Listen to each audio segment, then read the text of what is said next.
11 Tirania de Aço capítulo 411. Esse capítulo veio de novelfull.net. Por favor confira o site e link na descrição.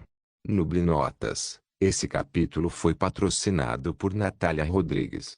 Berengar olhou para longe, onde viu as linhas traseiras do sistema de trincheiras austro-granadinas. Desde a chegada da primeira divisão, eles haviam conquistado a maior parte do território que um dia seria conhecido como Andaluzia. Até a grande cidade de Córdoba foi retomada em nome de Granada. Desde que o território foi recuperado, os austríacos e seus aliados granadinos começaram a fortalecer suas defesas com um intrincado sistema de trincheiras, não muito diferente do que teria sido visto na Grande Guerra da Vida Passada de Berengário. Havia apenas um problema: uma completa e total falta de metralhadoras. Por causa disso, o exército de Berengar teria que depender fortemente de barragens de artilharia e do emprego em massa de rifles de agulha.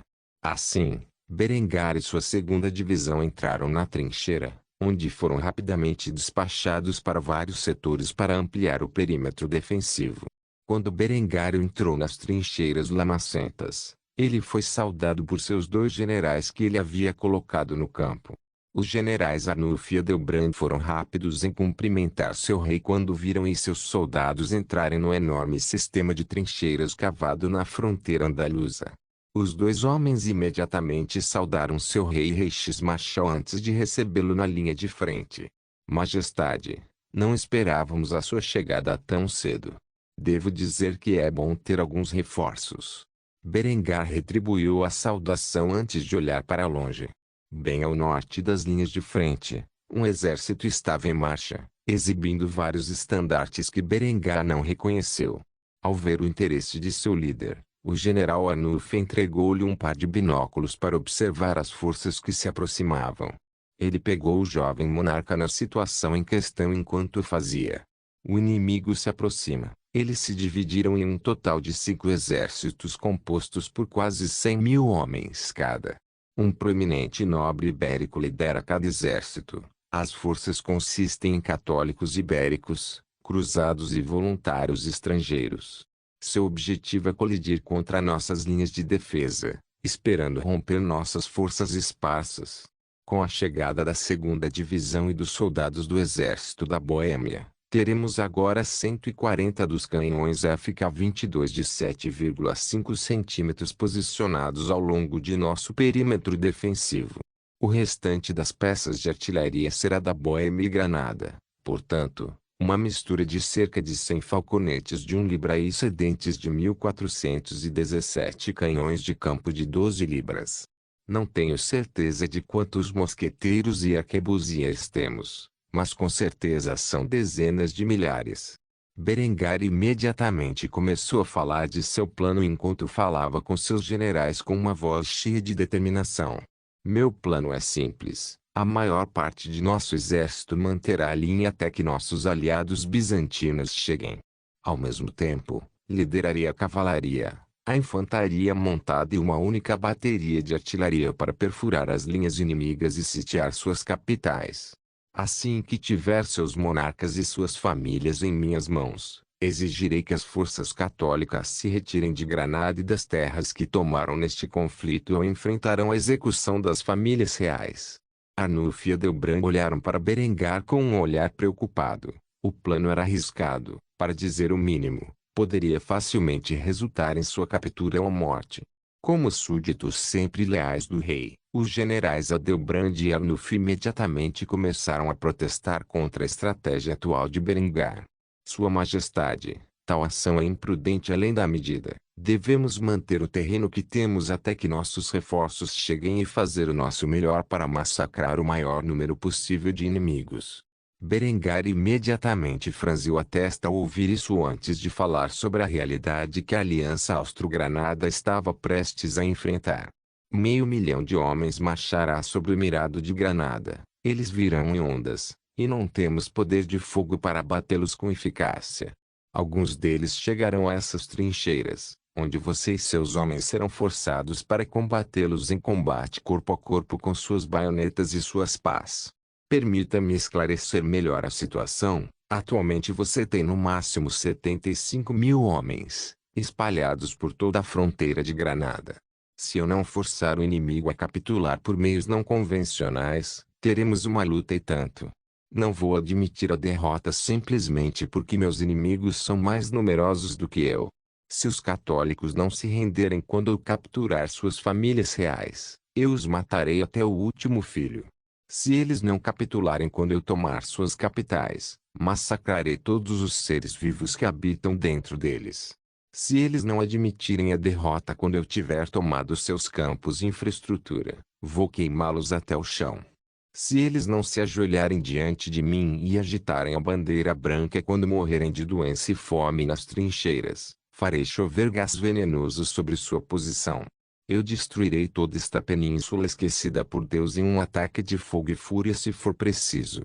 Adelbrand e Arnulf ficaram parados em silêncio. Esse não era o comportamento usual do rei Berengário. Algo deve ter acontecido para invocar sua ira severamente. Várias ideias que se formaram em suas mentes enquanto pensavam sobre o que poderia ter deixado Berengário tão furioso. Eles nunca imaginariam que ele estava descarregando sua frustração sobre a confissão de Henrietta para o povo ibérico. Tendo discutido minuciosamente seus planos, Berengário e seus soldados decidiram descansar nas trincheiras por enquanto. Horas se passaram e, finalmente, o sol caiu do céu. Em seu lugar as nuvens bloquearam qualquer forma de iluminação que normalmente seria fornecida pela lua e pelas estrelas. Vendo que eles estavam completamente sem iluminação, Berengar decidiu que era hora de usar uma das invenções que ele havia implementado antes de chegar a Granada. Então ele puxou um novo dispositivo emocionante. Era uma pistola sinalizadora de cano curto baseada na Leucht Pistole 34 de sua vida anterior. A principal diferença era que era inteiramente feito de aço, já que Berengar ainda não havia inventado o alumínio. Depois de abrir a culatra e deslizar em um sinalizador, ele a fechou antes de erguer a pistola sinalizadora no ar e disparar para o céu. Quando seu sinalizador disparou, dezenas de outros nas mãos de várias tropas austríacas também dispararam, criando uma iluminação brilhante como se estrelas estivessem caindo do céu.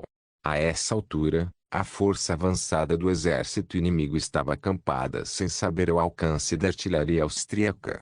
Eles contemplaram esta visão com horror ao confundirem a cena com anjos caindo dos céus. Imediatamente, os soldados católicos caíram de joelhos e começaram a fazer o sinal da cruz enquanto faziam suas orações. No momento seguinte, os ecos estrondosos de centenas de canhões FK-22 de 7,5 centímetros ressoaram no céu noturno iluminado. Então, os projéteis atingiram os alvos. Dezenas de milhares de homens foram pegos desprevenidos quando as munições austríacas pousaram sobre seus acampamentos, destruindo tudo o que havia dentro. Os corpos explodiram quando os projéteis caíram nas proximidades e os membros foram cortados pelos estilhaços. O sangue espirrou na terra enquanto os homens aceitavam seu destino com medo de invocar ainda mais ira dos céus. Ao longe da força avançada, o comandante castelhano olhava horrorizado para a cena. Anjos caíram do céu, e a morte foi forjada sobre seus homens com sua descida. Não havia dúvidas, isso era um sinal do Apocalipse. Apavorado, o duque Lorenzo de Benavente, encarregado de liderar o exército castelhano, tremeu de apreensão ao testemunhar a cena fantástica. Seus lábios tremeram enquanto ele lutava para encontrar as palavras para se retirar completamente. Depois de alguns momentos, ele começou a gritar para suas forças com uma voz histérica. Recue. Os anjos estão caindo. Recue. Ele não tinha como saber que o desastre lançado sobre sua força de avanço era apenas obra da ciência moderna, não de crenças supersticiosas.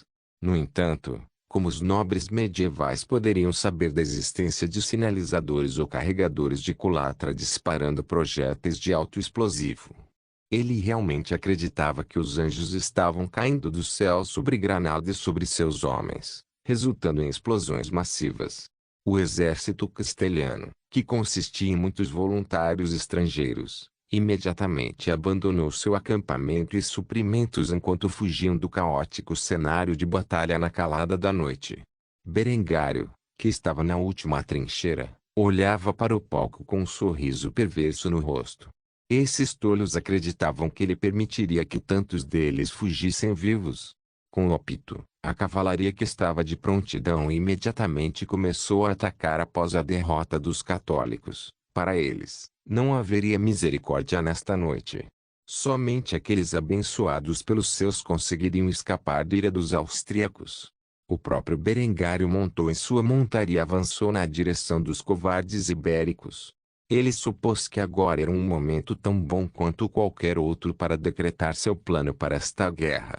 Com isso em mente, 10.000 cavalarias de várias formas, ao lado de infantaria montada e uma bateria de artilharia, marcharam para lutar enquanto perseguiam os assustados ibéricos que chegavam às dezenas de milhares. Para Berengário, a guerra pela Península Ibérica havia apenas começado. Tirania de Aço capítulo 412. Enquanto Berengário iniciou sua campanha na Península Ibérica, governou o Reino da Áustria e os esforços para supervisionar sua industrialização foram assumidos por seu sogro, o chanceler Otto von Graz. No momento, o homem estava sentado em seu escritório em seu castelo no bairro de classe alta de Kufstein. Ele estava olhando para uma série de projetos de armas que seriam vitais para o futuro conflito de Berengário com a Igreja. Esses projetos foram projetados para operar junto com armas anteriores que ele já havia começado a testar para uso em suas forças especiais.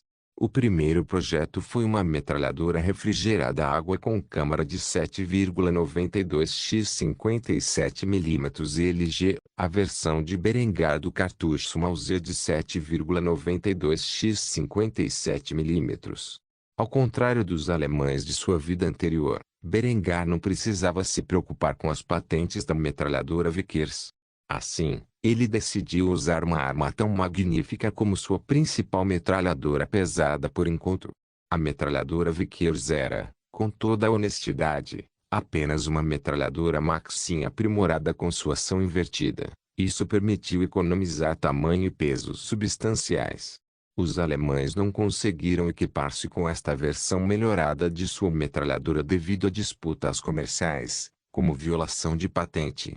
Uma metralhadora refrigerada a água era exatamente o que parecia. Era essencialmente uma metralhadora pesada alimentada por correia que tinha uma cobertura de cano que continha água. À medida que o barril esquentava, a água esfriava. Embora isso permitisse volumes de tiro virtualmente ilimitados, também tornava a arma excepcionalmente pesada a ponto de precisar ser usada como arma estática. De fato, durante a vida anterior de Berengar, quando o exército britânico retirou esta arma de serviço, uma equipe de armeiros testou uma única arma Vickers até seus limites, disparando cerca de 5 milhões de cartuchos de munição durante 7 dias sem parar a arma. Quando terminaram, eles desmontaram a arma e avaliaram suas peças, apenas para descobrir que a arma ainda estava dentro dos parâmetros de funcionamento. Como Berengar atualmente carecia de tecnologia para mecanizar suas forças, as táticas defensivas estáticas inevitavelmente desempenhariam um papel importante na guerra contra seus inimigos. Portanto, não havia arma mais adequada para a tarefa do que a metralhadora Vickers.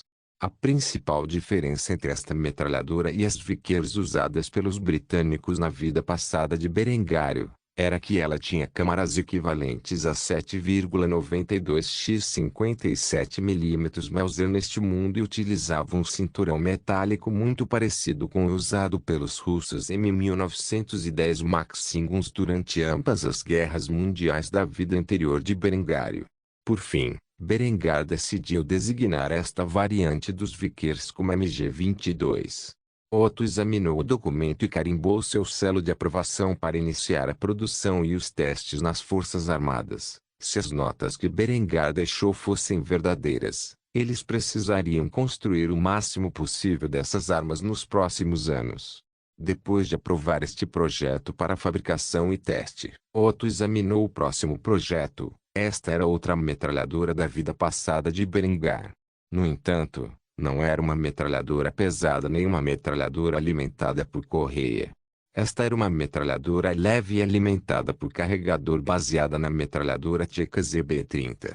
O MG-22H, Como ficaria conhecido nesta linha do tempo, era uma metralhadora que foi considerada por muitos na vida passada de Berengar como o auge das metralhadoras leves da era entre guerras. Tinha uma taxa de tiro de até 650 tiros por minuto e foi a arma usada como base para muitas metralhadoras leves em todo o mundo, incluindo a britânica Bren Gun e a japonesa Type 99 Light Machine Gun. A Waffen-SS usou a arma na Segunda Guerra Mundial, devido à natureza competitiva da Wehrmacht e dos vários ramos das forças armadas e facções políticas do Terceiro Reich. A Waffen-SS foi excluída das cadeias de suprimentos primárias às quais a Wehrmacht tinha acesso.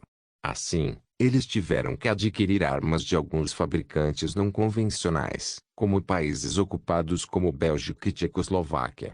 A única diferença real entre esta arma e as emitidas para o Waffen-SS na vida passada de Berengar era que, em vez de uma revista de 20 caixas redondas, Berengar a projetou para uso com uma revista de 30 caixas redondas. O uso de uma metralhadora leve entre seus soldados não era apenas necessário, era um requisito. Como um único homem não poderia carregar uma metralhadora Vickers para a batalha, ele precisava que seus esquadrões no futuro tivessem alguma forma de disparo automático prontamente disponível por unidade, e o MG-22H preencheu esse papel perfeitamente.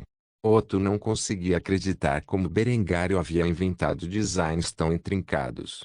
Ainda assim, com a industrialização de Kufstein e da Áustria como um todo, eles agora tinham equipamento de fabricação de precisão para fabricar tais armas avançadas.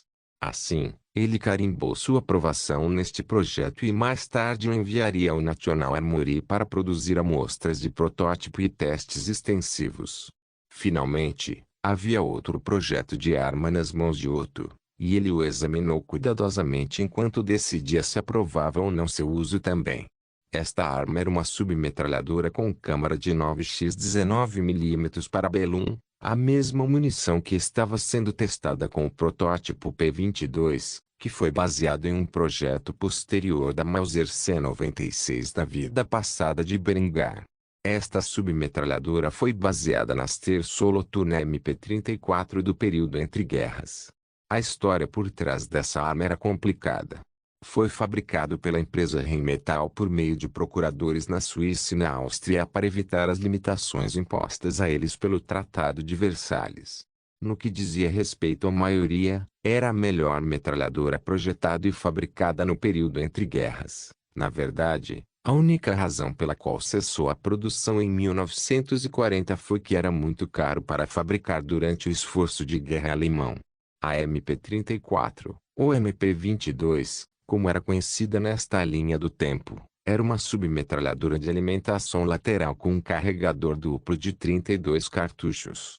Era capaz de disparar semiautomático ou automático por meio de uma chave seletora no lado esquerdo da arma.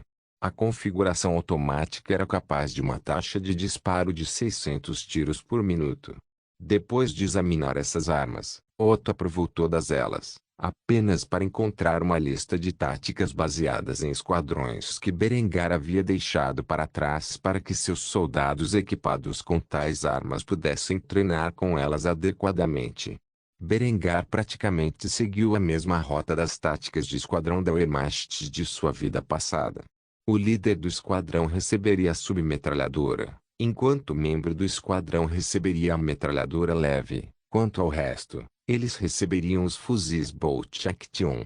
Quando se tratava de uma unidade do tamanho de um pelotão, um esquadrão se dedicava ao uso da metralhadora pesada. Assim, Otto enviou esses documentos aos departamentos competentes. Com essas armas, quando os cruzados chegassem em suas terras, eles teriam os meios para se defender contra muitas vezes o número de seus exércitos. Depois de aprovar esses documentos, Otto suspirou pesadamente antes de ouvir uma batida em sua porta. Uma voz familiar ressoou do outro lado enquanto eles pediam permissão para entrar.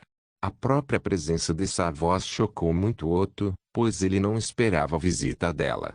"Posso entrar?" Otto imediatamente descansou a testa na palma da mão antes de se recompor. Depois de fazer isso, ele permitiu a entrada de seu convidado não convidado. "Está aberto." Depois de dizer isso, Uma beleza rechonchuda entrou em cena. Ela tinha longos cabelos dourados e olhos azuis como muitos de sua família. Essa jovem não era outra senão a irmã mais velha de Adela, Ava. Ela tinha uma expressão de beicinho no rosto quando entrou no escritório de seu pai. Vendo sua filha mais travessa entrar na sala, Otto rapidamente escondeu os documentos em sua mesa. Se tal conhecimento fosse visto pela mulher, ele não tinha ideia do que ela faria com isso. Ava imediatamente começou a gritar quando viu seu pai. Papai! A pequena dela não me deixa entrar no Palácio Real. Eu vim até aqui para ver como ela está agora que está grávida e a cadela nem me deixa entrar. Você não pode convencê-la, deixe-me ficar no palácio. Otto imediatamente franziu a testa quando ouviu isso. Suas filhas mais velhas e mais novas nunca se deram bem e ele sabia que o que quer que trouxesse Ava para Kufstein não era bom. Como tal, ele balançou a cabeça e suspirou antes de recusar o pedido de sua filha. Adela é a alta rainha. Se ela não quer você em sua casa, então isso é algo que não posso mudar. No máximo, posso falar com ela na próxima vez que a vir. No entanto, ela está terrivelmente ocupada introduzindo reformas culturais em um momento. As pessoas parecem amá-la, e seus esforços. Se você fosse mais como sua irmã, eu não teria que olhar. No entanto, e sua família hoje em dia? Ao ouvir isso, Ava quis ter um ataque, mas ela sabia que não deveria fazê-lo na presença de seu pai, que agora ocupava uma posição poderosa no novo reino da Áustria. Ava lamentou mais do que tudo não ter estabelecido um caso com Berengar quando teve a chance. Se ela soubesse o que sabia agora, ela o teria convidado para seu banho e se aproveitado de sua inexperiência para torná-lo seu. No entanto, ela agora não tinha mais essas opções. Assim, ela decidiu fazer tudo o que podia para consertar o relacionamento entre ela e sua irmã mais nova. Afinal, se a dela falasse bem de Ava e de seu marido, eles prosperariam como o resto de sua família. Assim, ela colocou uma fachada angustiada enquanto tentava mais uma vez convencer seu pai a ajudá-la em seus esforços. Papai, por favor. Eu sei que errei, mas Adela é minha irmã e quero consertar nosso relacionamento. Por favor, me ajude a entrar em contato com minha querida irmãzinha. Vendo a expressão triste de suas filhas, Otto suspirou mais uma vez antes de concordar com suas exigências. Talvez fosse porque ele mimava tanto Ava que ela acabou assim. No entanto, não havia muito que ele pudesse fazer sobre isso agora, e ele odiava ver suas duas filhas na garganta uma da outra. Com o coração pesado, ele aceitou a contragosto o pedido de Ava. O máximo que posso fazer é marcar uma hora em um lugar para vocês dois discutirem suas diferenças. No entanto, se você estragar tudo, sua irmã provavelmente nunca mais vai querer falar com você, então certifique-se de cuidar de suas maneiras. Adela não é mais a garotinha que você costumava intimidar, ela é a grande rainha da Áustria. Ao ouvir isso, Ava imediatamente sorriu mais uma vez e abraçou o pai antes de agradecê-lo por seus esforços. Obrigado, papai. Depois de dizer isso, ela saiu da sala, deixando o homem mais velho em seu assento com uma expressão confusa. Ele não tinha ideia de como ele iria fazer isso. Tirania de Aço capítulo 413. Na calada da noite, a cavalaria da primeira e segunda divisões do exército austríaco cavalgou pela terra de ninguém para a briga enquanto as forças ibéricas e seus voluntários estrangeiros fugiam do campo de batalha depois de testemunhar os supostos anjos caídos dos céus. Na realidade, esta visão caótica nada mais era do que sinalizadores austríacos iluminando as posições ibéricas e fogo de artilharia caindo sobre elas. No entanto, o supersticioso povo medieval da Ibéria não tinha como saber de tais avanços militares nas mãos de seus inimigos. Apesar disso, os católicos ibéricos ficaram tão assustados com o horror que testemunharam que começaram a abandonar seus acampamentos e suprimentos enquanto fugiam para salvar suas vidas, virando as costas para a aliança austro-granadense. Berengar ordenou que sua cavalaria atropelasse os sobreviventes em resposta a isso. Assim, ele entrou na briga mais uma vez, com um revólver em uma das mãos e um sabre na outra. Ele começou a atirar nos católicos em fuga ao se aproximar de sua posição. Um grande estrondo soou quando o revólver de serviço 1422 disparou seu projétil. 38 SPC para baixo e nas costas de um desavisado Iberian Crusader. Sua túnica branca foi imediatamente manchada com seu sangue quando o projétil explodiu em sua armadura e em seu peito, ceifando sua alma no processo. Imediatamente após este tiro, o poderoso corcel de Berengário passou por outro soldado em fuga, onde cortou seu sabre e acertou o pescoço sem armadura do homem, onde a cabeça caiu de seus ombros em uma decapitação impiedosa. Ao lado do rei da Áustria estavam as forças veteranas de sua guarda real, bem como os hussardos austríacos que lançaram suas armas avançadas sobre seus inimigos enquanto avançavam a cavalo. Aqueles que não usavam revólveres recebiam carabinas de agulha especificamente destinadas ao uso da cavalaria. O volume esmagador de fogo das forças de cavalaria de 10.000 fortes enquanto avançavam sobre as dezenas de milhares de ibéricos em fuga foi suficiente para cortá-los em tiras. Corpos caíram no terreno lamacento onde sangraram ou foram esmagados pelo peso dos cascos dos cavalos de guerra. Para o duque castelhano, que acabara de travar um conflito contra uma brutal campanha de guerrilha da Guarda Real Granadina, era como se o próprio inferno tivesse ascendido das profundezas e engolido a Península Ibérica. Enquanto fugia a pé da cavalaria austríaca, um membro da Guarda Real rapidamente alcançou sua posição, onde notou o tabardo no torso do homem. Percebendo que o covarde que fugia diante dele não era outro senão o Duque Lorenzo de Benavente, o cuirassier rapidamente sacou sua pistola e apontou para a perna do homem, onde disparou um tiro. O primeiro tiro errou totalmente, mas o cuirassier permaneceu implacável.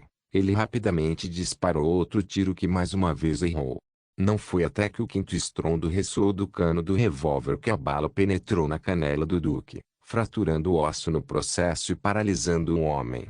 Lorenzo caiu imediatamente em uma poça de lama quando o cuirassier desmontou de seu cavalo e chegou antes do outrora orgulhoso duque.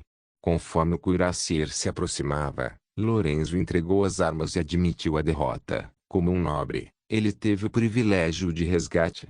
Não importa o quão avançado o exército austríaco pudesse ter se tornado, ele tinha certeza de que seus direitos feudais como nobre seriam respeitados.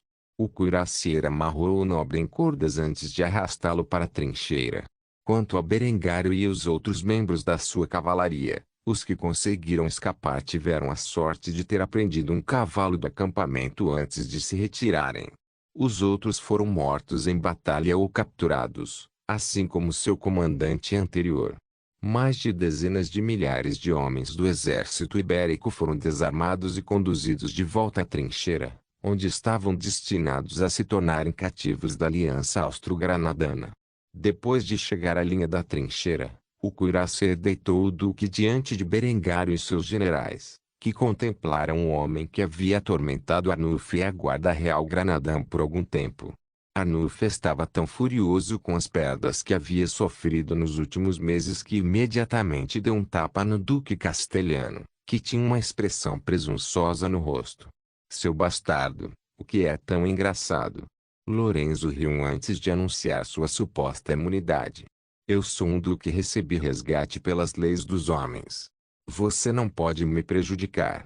Os lábios de Berengário se curvaram em um sorriso malicioso ao ouvir essa afirmação antes de sacar seu revólver, que agora estava recarregado e pressioná-lo contra o crânio do homem.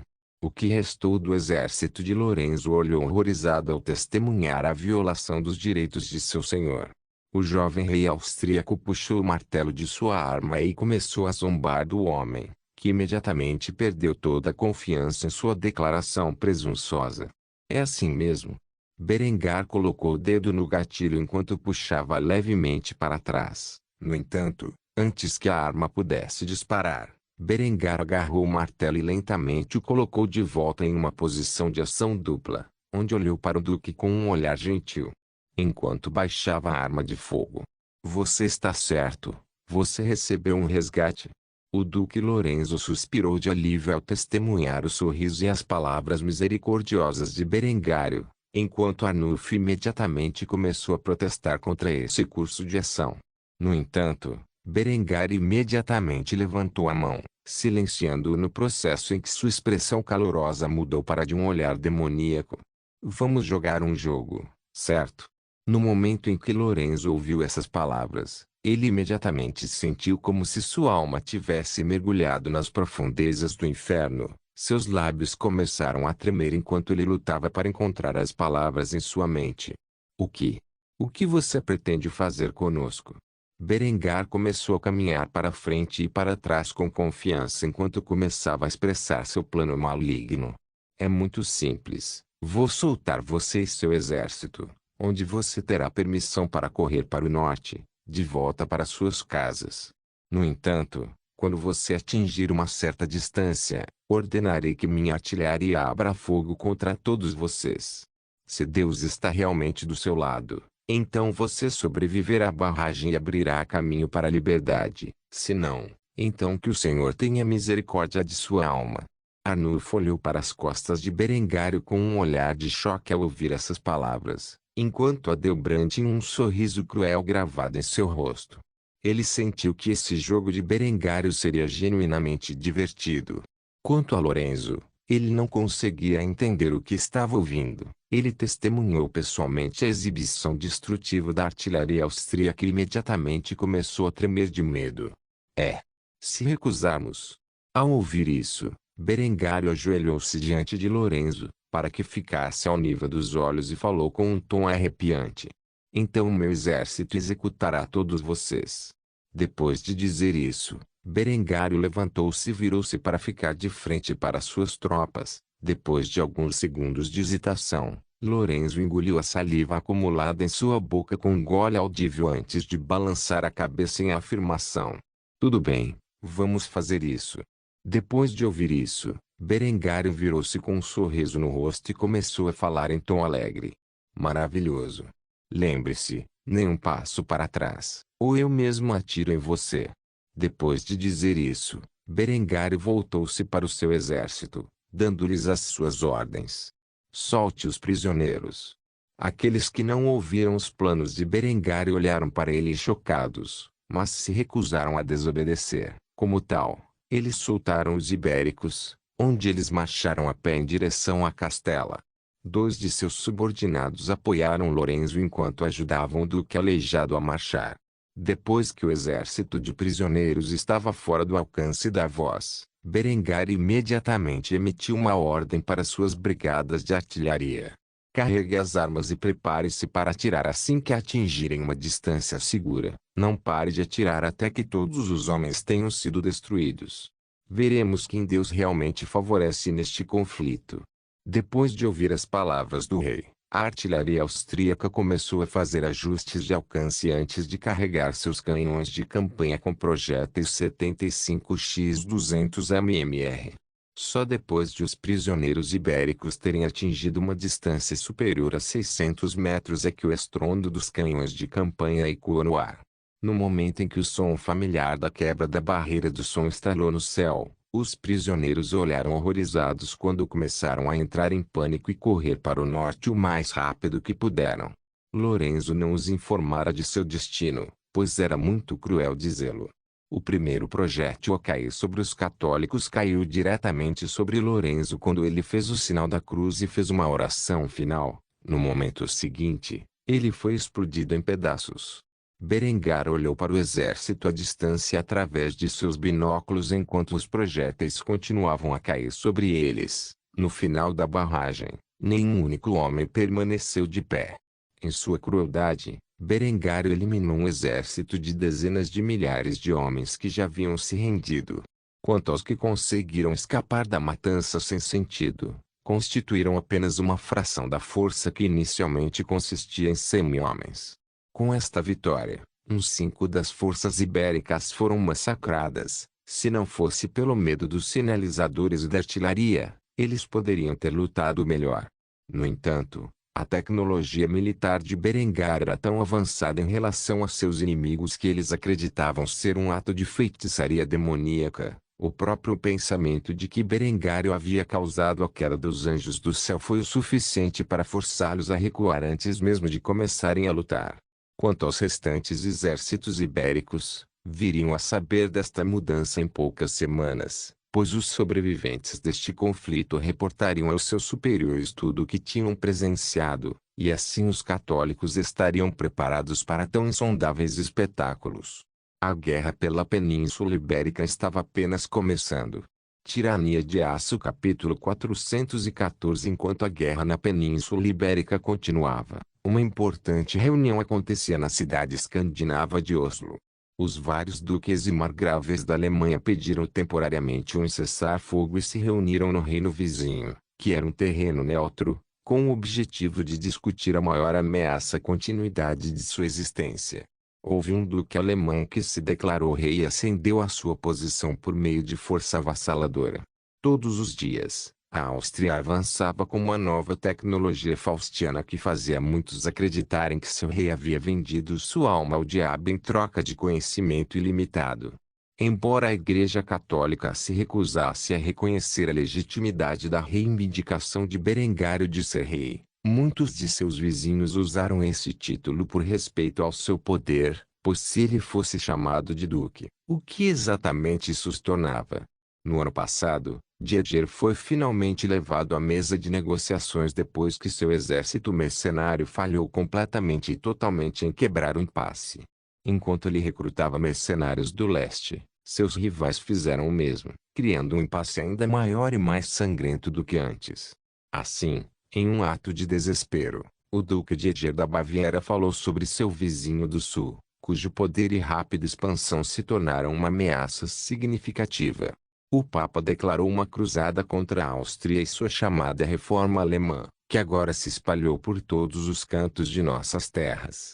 Não é apenas a Áustria que sofrerá neste conflito, nossas terras arderão nas chamas de fanáticos que não querem nada mais do que apaziguar o papado.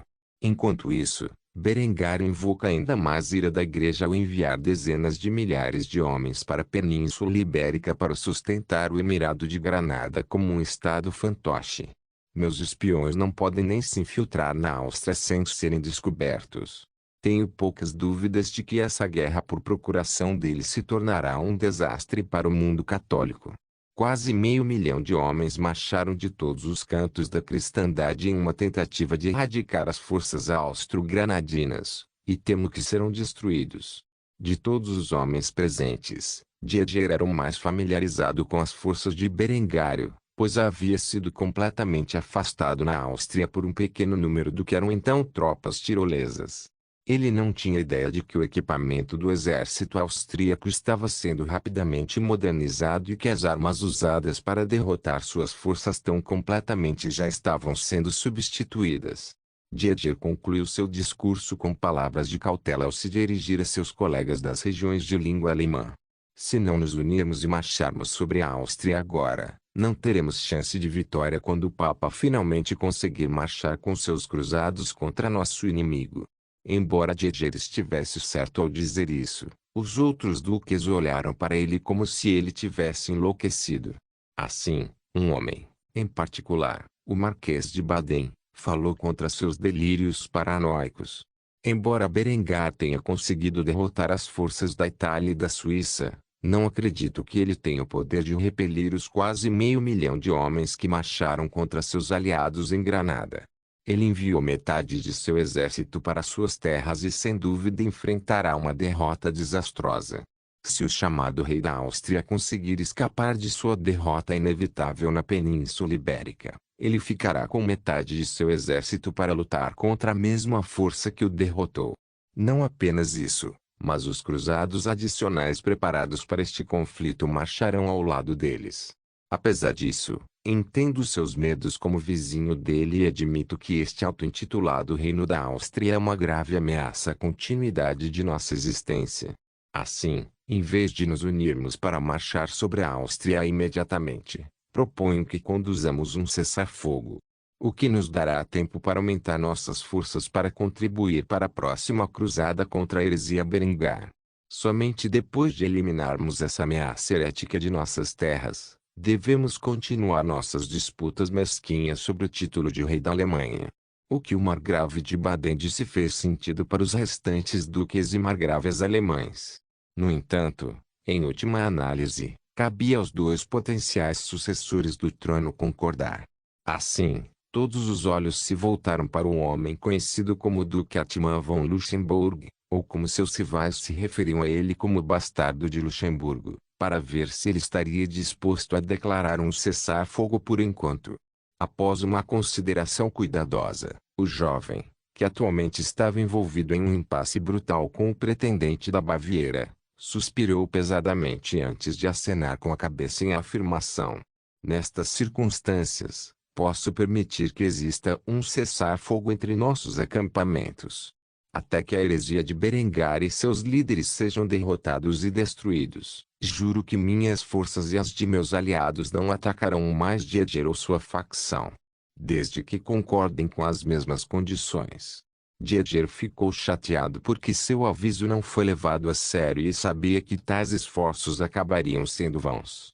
Ele acreditava que Berengário aumentaria ainda mais o poder nos anos seguintes e, com isso, varreria rapidamente o exército dos cruzados, não importa o quão grande ele crescesse. A partir daí, ele usaria isso como desculpa para invadir o reino alemão e uni-lo sob sua bandeira. Didier pode ser um homem orgulhoso e mal-humorado, mas era sábio o suficiente para ver o que estava escrito na parede.